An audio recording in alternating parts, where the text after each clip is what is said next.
Hello. So this is my fourth reading for the day, and today is Tuesday, September 30th, 2025. It's about a bog butter in Ireland. The title is A Brief History of Bog Butter, and this one is from Smithsonian. Tough cutters in Ireland regularly find chunks of buttock deep in the nation's peat bogs. What is the stuff doing here? Jason Daly, correspondent, June 13th, 2016. Recently, Jack Conway was cutting turf, the term for digging up blocks of moss in Emna peat bog in County Meath, Ireland, when he discovered a 22-pound lump of butter. The find, believed to be 2,000 years old, according to the Irish Times, isn't an unusual occurrence in Ireland, where every year people digging up peat moss to heat their homes encounter chunks of their dairy. The discoveries, which are called bog butter, can be thousands of years old. In 2009, a 77-pound, that's huge, 3,000-year-old oak barrel of the stuff was found in County Kildare. In 2013, a tough cutter in County Offaly found 1,000-pound, 5,000-year-old chunk. Many examples of the butter are found in Irish museums, including the place dedicated to the golden spread, Cork's Butter Museum. So what is bog butter? It's exactly what it sounds like. That's good expression. It's exactly what it sounds like. It's exactly what it sounds like. It's exactly what it sounds like. It's exactly what it sounds like. A butter made from cow's milk buried in a bog. What makes it special is its age. After spending so much time in a cool, damp pit, it starts to take on the appearance and the consistency of paraffin wax. According to a study on bog butter by researchers from the University of Bristol, some of the chunks are non-dairy. Wow. When analyzing carbon isotopes in 9 samples of the butter, they found that 6 of them were indeed dairy products, while the other 3 were from animals. Perhaps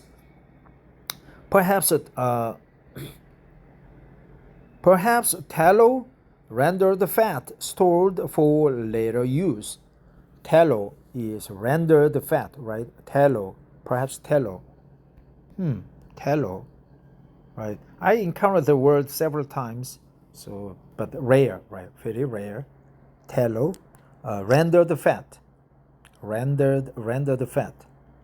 In a paper published in the Journal of Irish Archaeology, Caroline Earwood explains that the bog butter is usually found in earthenware pots, wooden containers, animal skins, or wrapped in bark, and takes on a pungent, cheesy odor. Looking at over 274 instances of bog butter from the Iron Age to medieval times, Earwood concluded that early Celtic people probably sunk the butter in the bog simply to preserve it or protect from thieves. The cool, low-oxygen, high-acid environment of the bog made a perfect natural refrigerator. Seeing as butter was a valuable commodity and was used to pay taxes, saving it for times of drought, famine, or war would have been a good idea. Seeing as butter was a valuable commodity and was used to pay taxes, there are other theories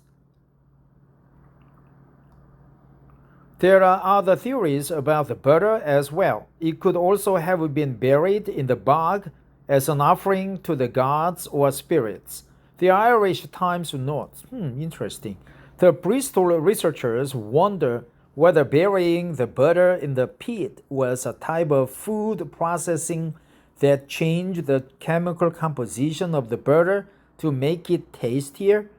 Savina Donahue, curator of Cavan County Museum, which accepted Conway's butter lump before sending it to the National Museum of Ireland for analysis, tells UTV Ireland that Conway's big pat is thought to be thousands of years old, but that won't be confirmed until researchers test the twigs and bark stuck to the butter ball.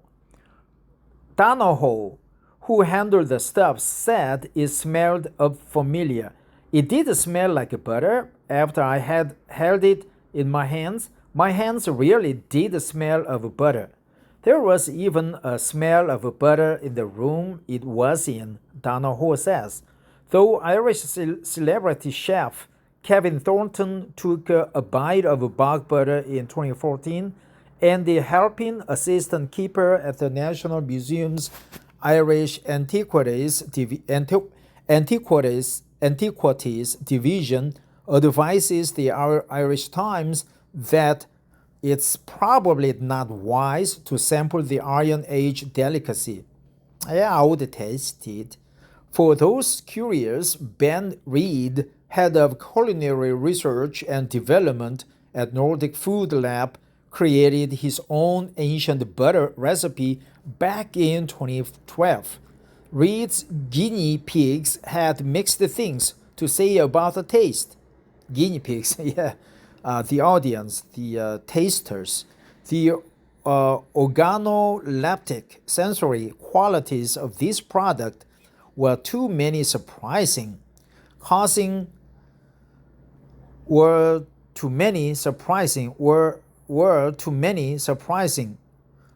disgust in some and enjoyment in others, he writes. The fat absorbs a considerable amount of flavor from its surroundings, gaining flavor notes which were described primarily as animal or gamey, moss, funky, pungent, salami, right? Animal, gamey, moss, funky, a pungent, right? Pungent smell. A pat, right? It says pat. Yeah, but let's look for the word gamey, right? I'm all game, right? Gamey, tasting like a wild animal, having a strong flavor, brave, spirited, courageous, also spelled gamey. Tasting like a wild animal, gamey, right? Gamey. Oh, okay, spelling is a little bit different. Gamey, right? Gamey, gamey. Tasting like a wild animal. So when you eat a boar meat, it's gamey, right? It's gamey, pungent, flavor, pat, bog butter, right? So bog butter was used for storing it, or sometimes it was used to it was thrown there to be saved for later day use, such as paying tax later, or to pass over the famine or war, right? It was like investment storage. So bog butter, they even have a museum where that's it. Before I go, let's go back and see what I marked to remember. Tallow, right? Rendered fat, tallow. Tallow. Tallow is rendered animal fat from beef or mutton suet, which is the fat surrounding animals' organs. It is used in various applications, including cooking, skincare products, or making soap and candles. Tallow, right? Tallow. Ooh. Yeah, tallow. Thanks for listening. Have a great Tuesday. Bye-bye.